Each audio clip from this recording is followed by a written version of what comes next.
Thanks for downloading a 3CR podcast. 3CR is an independent community radio station based in Melbourne, Australia. We need your financial support to keep going. Go to www.3cr.org.au for more information and to donate online. Now stay tuned for your 3CR podcast.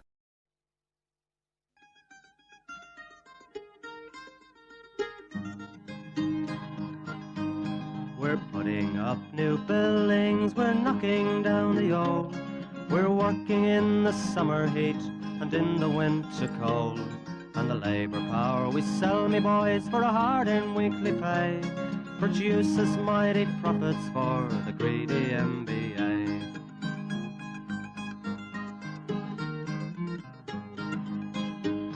And whether we were born here or born in Italy, in Greece, in Spain or Ireland, in England or Fiji, we all of us are workers, united we must stand, until the wealthy bludgers have been driven from our land.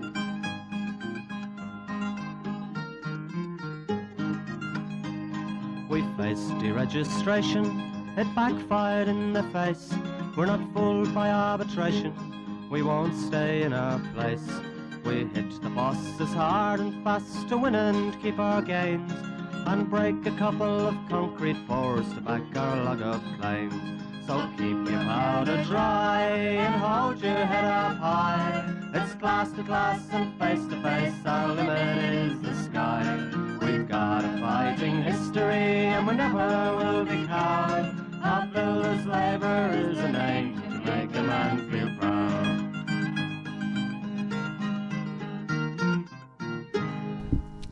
And it's good morning from the Concrete Gang, bright-eyed and bushy-tailed every Sunday morning, 9:30am on 8:55am. Jeez, I've stuffed that up, haven't I? You're out now. 8:55am on the dial, 9:30 every Sunday morning. Have I got it right now, Campo? Well, that was a rough start, but we can only... rough start. Hey, when you start rough, you only finish strong. Oh, that's exactly right. It's a bit like the CFMEU, brother. That's it. And we've got a guest on today. We've got Dave Noonan, the National Secretary of the Union. Good morning, Dave. How are you, mate? Oh, good morning, Gorilla. Good morning, Campo. It's great to be here. It's good to get the early mass in before we came down. We've dusted Dave off.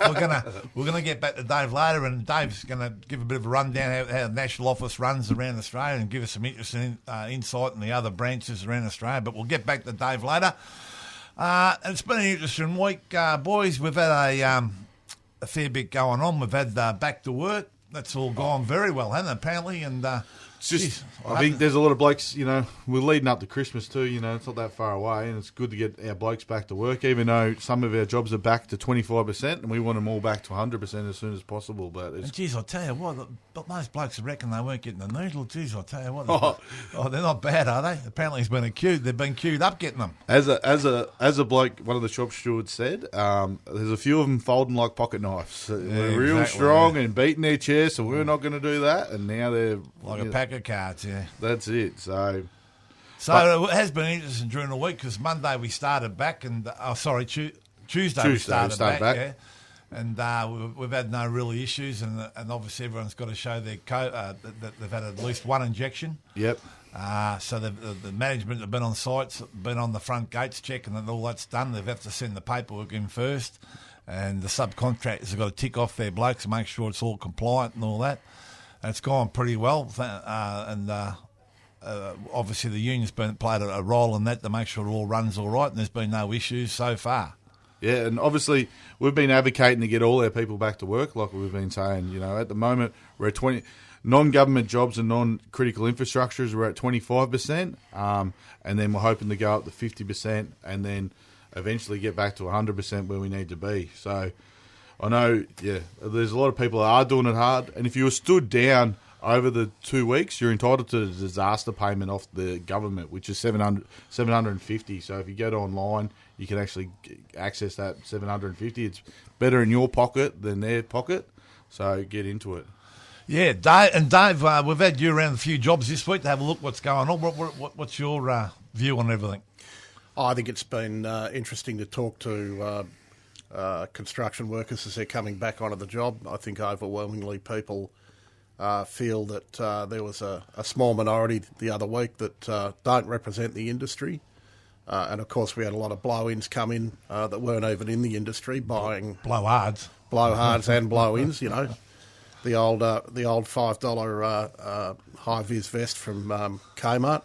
But there were people, of course, from the industry involved in you know, the disgraceful stuff out the front of the CFMEU office, attacking the John Cummins office and officials. Doesn't that stick in your claw, eh? People, you know, going and doing what they did on the Shrine of Remembrance and urinating and carrying on, drinking Bundy and Cokes on the Shrine of Remembrance. And then, of course, I think a lot of people are very angry about the desecration of the Westgate Bridge too, where we lost 35 workers and, you know, the anniversary of the Westgate's next week. And I think that the fact that some people went up there and did that just shows that they don't really know a lot about the history of the industry and the struggles that people have had and the sacrifices that have been made. Well, I think the disputes come a long way. I mean, originally the press net were blaming the CFMEU or the construction unions for everything, you know, but they soon realised as the days went on, that there was probably no union members involved in that. It was just these renter crowds and these one-shot far right cowboys, groups. far right groups and all that. And because they know the proper trade unions have never done any of those things, you know. Well, anyone that went up there, whether they're in a union or not, to the Westgate, to the Shrine, attacking health workers that are trying to vaccinate people and look after them, attacking nurses, frontline workers. Yep. I don't know what goes through these people's heads, but look, I think it's clear mostly. We've seen, you know, the Daily Telegraph in Sydney and the Herald Sun here try and blur it. I think that, what's his name, Andrew Blott on the landscape. Blott. He was Blott. Blott. Okay. Is he Blott or Bolt? Yeah, well, one of the other doesn't matter. Well, he's still a wanker. He's still a wanker. He's as silly as a wheel. He was in there trying to convince people that it was all the CFMEU's fault. I think Bolt would tell you the earthquake was the CFMEU. We had an earthquake too. That was probably our fault as well, according to Andrew. But well, you brought up a valid point about the Westgate because this Friday, I think it is, it's the Westgate Memorial, but obviously that's going to be postponed because of the COVID, so they can't have it. So special cheerio out to the old workers that work on the Westgate Bridge. We haven't forgot them. I mean, we'll probably still be doing the minute silence on the jobs and all that out of respect for those guys. And we'll be doing something on the jobs. We'll be doing something for them. We'll never forget them. And but it's just a bit disappointing. But obviously they can't have the memorial there. So next year we're going to have a bigger one than ever, I suppose. And yeah, like you said, you know, they'll never be forgotten. If you walk into our office, there's a bloke holding a beam, and that beam's actually from the Westgate when it came down. You know, a lot of the legislation with OH&S we have in Victoria came from that tragic accident that, you know, we have now. Well, it all started. That's right, Campo. Yeah, from so there. we owe them, but you know, Pat Preston, Tommy Watson, yeah. Who else was there? Oh, you know, Jimmy O'Neill from the metal workers worked on there. Famous. You know, so many. John Secker's father wrote it down. Secker's father. Bob Secker. Yeah. I worked on the tools with him. Yeah, Paddy Haddapy, you know. Paddy Haddapy, yeah. Still around. Yeah. And everybody, you know, those of us that live west in particular, everybody in the community knows families and people. So we think of them every time this year. It's great when we can get together and provide a proper commemoration. But I did speak to a number of people who worked on the bridge. And I think a lot of them were deeply upset and angered by people going up there and desecrating it the way they did. That's an important thing to construction, and that won't be forgotten. No. And it won't be forgotten, like you said. And the one thing we did mention a couple of weeks ago, but when they went in and attacked the excuse me, the staff at the Melbourne Town Hall that were giving out COVID injections. That's all good. I think we'd better give the gorilla a test. I'm tested to the nth degree, mate. Don't worry. That's right. But when they attacked those staff at the Town Hall in Melbourne, I mean, that was an absolute disgrace. You know, trying to test people. And do gorillas get the same vaccine as the rest of us? Dave, I wouldn't go down that road if I was you, mate. I can turn on you. Well, it wouldn't be the first time. Fraught with danger, that road. It wouldn't be the first no, time. No. Yeah. So anyway, so to the staff and all the people, the frontline workers out there, I mean, we just tips our hat to you because you've done a great job, and despite what happened there that day, they still soldiered on. Yeah, and, exactly. And without them giving injections and doing what they do, we'd all be in a far worse place. Yeah. And obviously, just in regards to Westgate, if you get a chance to see, I think there was a doco done by the bloke who made Kenny. What's his name? Shane Jacobson. Yeah. Mate, it was a cracker. I thought I watched it last year. I think he's got another stage of that coming out this year, doesn't he? Or there's another part to it, I think. Oh, is that right? Yeah. I think so. There's another movie or something in the end to it. I think it's a fantastic thing. It's worth a watch again just for the anniversary, I reckon. All right, and during the week, which actually on Thursday, we put No Legs to rest over there in Tassie. Obviously, we couldn't get over there, but they had it on Zoom, I think. Zoom. So they gave all No Legs a good send off, and his daughter got up and made a nice speech. So it was a very nice send off for No Legs, and they talked about the old stories and what an angry little man he could be, and but anyway, so we're going to have a wake later on, hopefully later on this year, somewhere along the line when all this COVID thing's gone, we can get the guys together, have a few beers and tell a few stories. So stay tuned for that for later in the year. Well, he'll be sadly missed. I mean, I knew No Legs for the best part of 30 years, I'd say, and Peter Castles, and he was. Known for being grumpy, but one thing about Peter you could say is he never left anyone in doubt about what he thought. No. He had very strong principles, and he had a big heart, and he was absolutely fearless too. For a small bloke, Peter never ever backed down on a point of principle in all the years I knew him, and he'd have an argument with you, but he was a great character in the building industry and a terrific bloke. So I just want to say, condolences to his family. He'll be sadly missed by our industry. Yeah, rest in peace. All right, so we might slip to a track now and regroup. What have we got there, mate? Campo, the musical director? I'm back, so you're back. Lifting the standards as per normal. Obviously, with the bit of going on and the group out the front of the office, we're going with Billy Bragg. Which side are you on?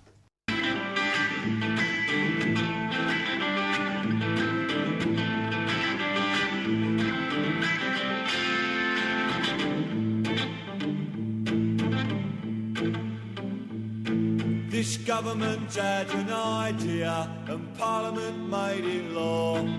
Seems like it's illegal to fight for the union anymore. And which side are you on, boys? Which side are you on? Which side are you on, boys? Which side are you on?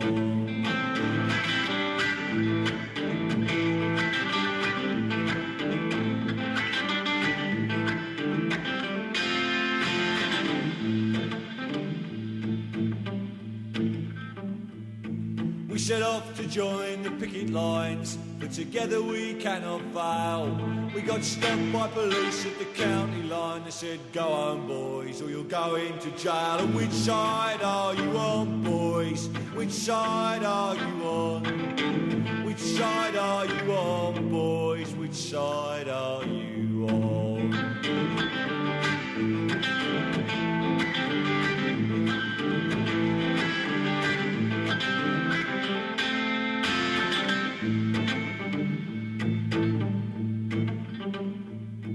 Well, it's hard to explain to a crying child why her daddy won't go back. So the family suffer, but it hurts me more to hear a scab say, sod you, Jack. And which side are you on, boys? Which side are you on? Which side are you on, boys? Which side are you on?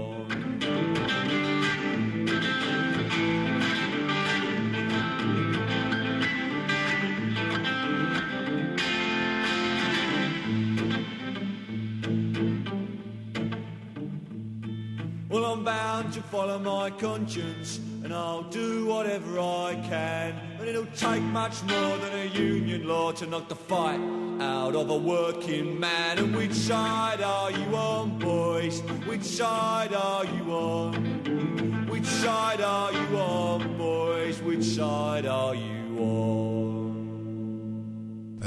There it is. Which side are you on? Well, we know which side we're on, and but I'm not sure. Side is working. I'm not sure about some of those people that were out the front of the union office. I don't think they know whose side they were on. But anyway, let's have a talk to Dave about your role in being the national secretary, mate. So, without being smart-ass or facetious, what actually is your role? Are you running the branches right around the country, or? Well, there's a lot of autonomy, and in our union, the branches have got a fair bit of right to set their own sort of parameters and policies, and that's the way our union's been. It's probably made us stronger. But there's a role in coordinating that, in looking at what we've got in terms of issues with national builders, issues that are coming up nationally. We do a lot of work around things like, for example, the construction code and procurement, what sort of settings we'd like to see if we ever get a change in government around that. So, for example, the union's put some policy stuff together, and it's happened in some of the states already where you've got better governments than we've got federally about trying to get better guidelines for safety, trying to make sure that builders that tender government work can actually do it safely without killing too many workers, because we've got, big mobs like John Hollands that have had a terrible safety record, seem to get a lion's share of the work. We're also keen on promoting the use of Australian-made products. So through the pandemic, you've seen, of course, the supply chains have been disrupted badly, and we know of projects where they actually didn't get material on site and it caused big delays in the projects. We're saying that's a good reason to bring stuff back onshore, and also promoting, more apprenticeships and training for young Australians.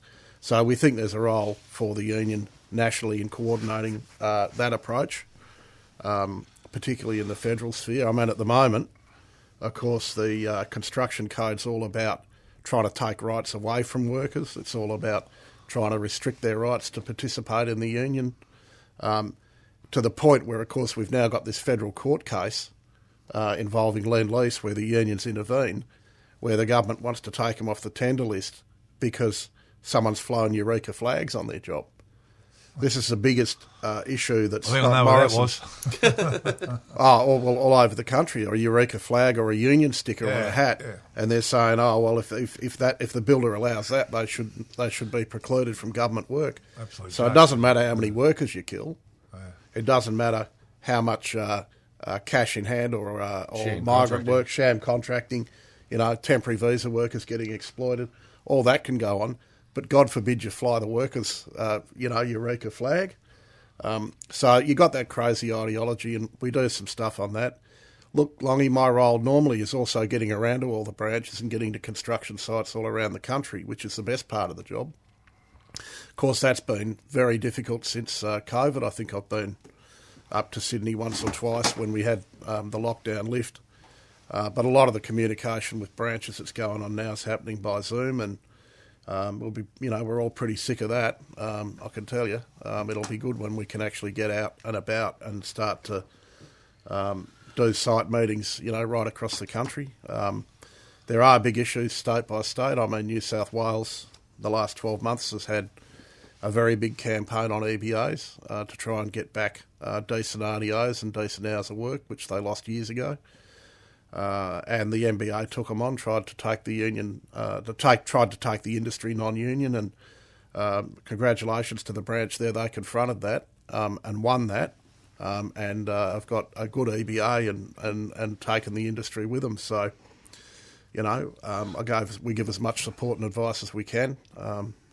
And when there's a major dispute in each state, I mean, I've gone to New South Wales, and you always go there and put the shoulder to the wheel and make sure it's all, Oh, look, I think it's important when there is a big dispute, the gorilla comes out of the cave, comes out of the jungle. And I don't mean me, but I'm saying you guys know it, you guys get involved in whatever dispute's involved.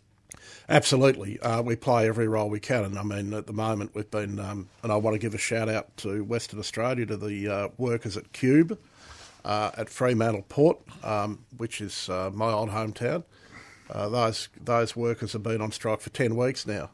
And they're not on strike for higher wages, they're actually on strike to try and get the company to recognise a bit of life balance, to ensure that they're not just rung up at the drop of a hat to come to work. A bit of notice on shifts and decent shifts.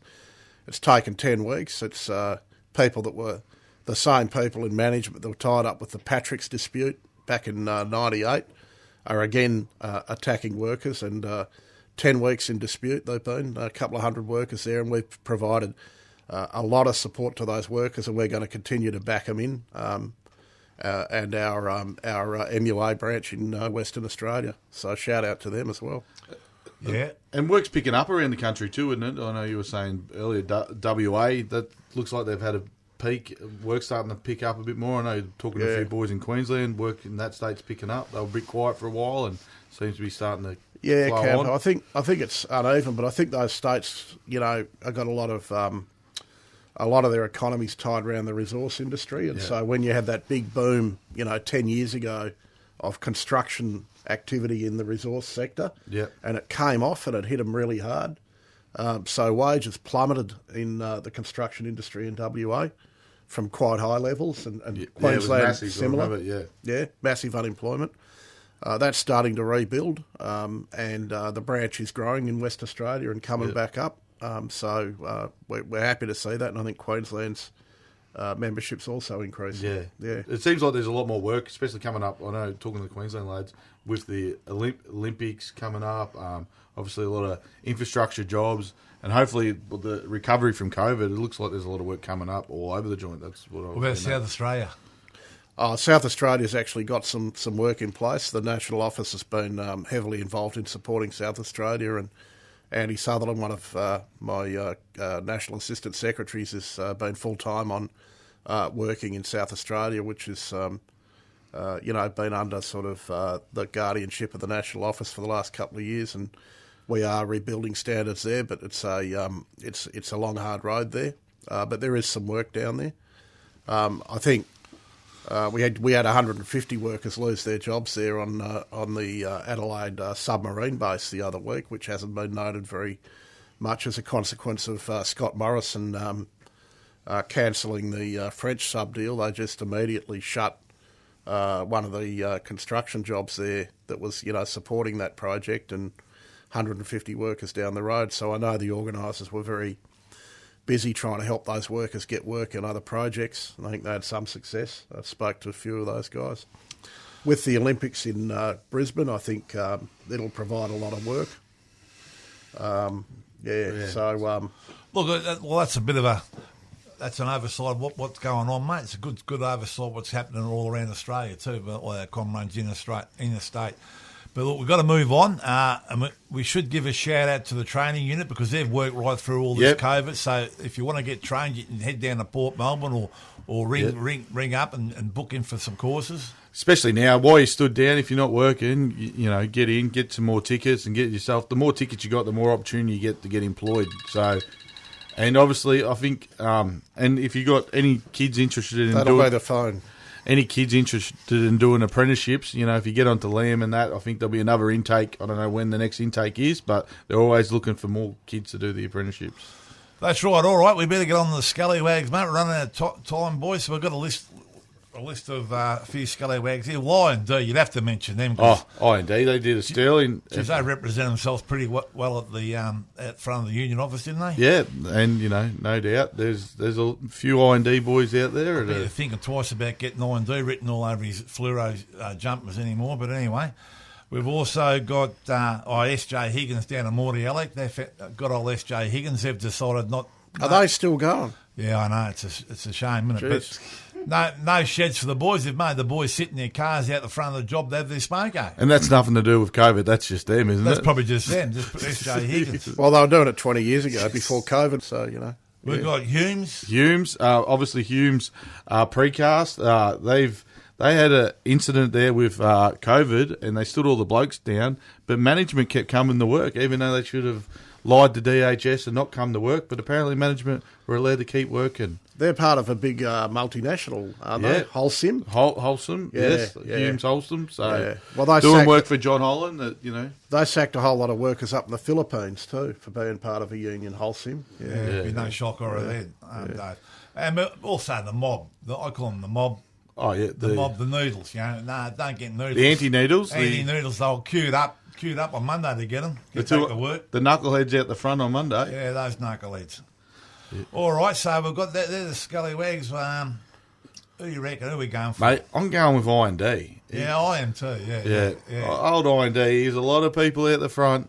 And, he doesn't like being mentioned on the concrete gang, does he? No, but... That's a better reason to mention him. What sort of moron would be wearing their own company shirt?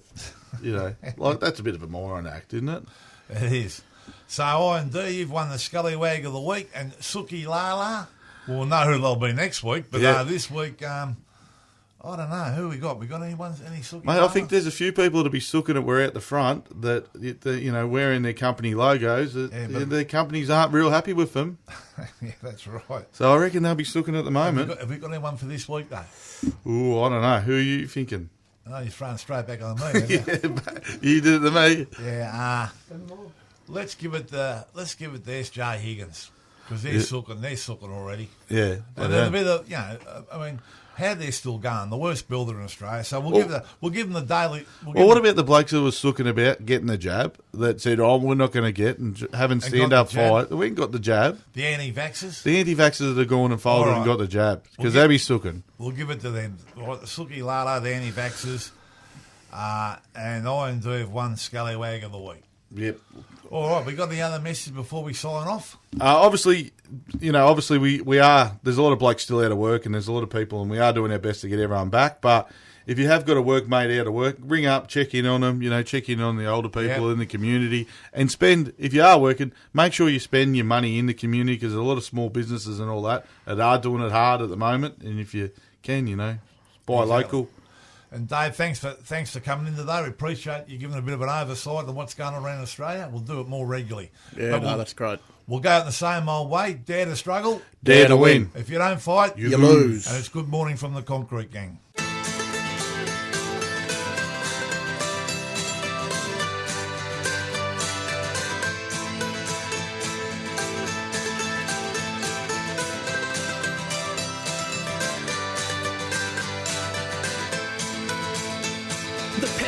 Tell the story, this life had many shades. I'd wake up every morning and before I'd start each day I'd take a drag from last night's cigarette that smoldered in its tray. Down a little something and then be on my way. I traveled far and wide and laid this head in many ports. I was guided by a compass, I saw beauty to the north. I drew the tales of many lives and wore the faces of my own. I had these memories all around me so I wouldn't be alone. Some may be from showing up, others are from growing up. Sometimes I was so messed up and didn't have a clue. I ain't winning, no, I'm over. I wear it just for you. I got your name written here in a rose tattoo, in a rose tattoo. Your name written here in a rose tattoo.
You've been listening to a 3CR podcast produced in the studios of independent community radio station 3CR in Melbourne, Australia.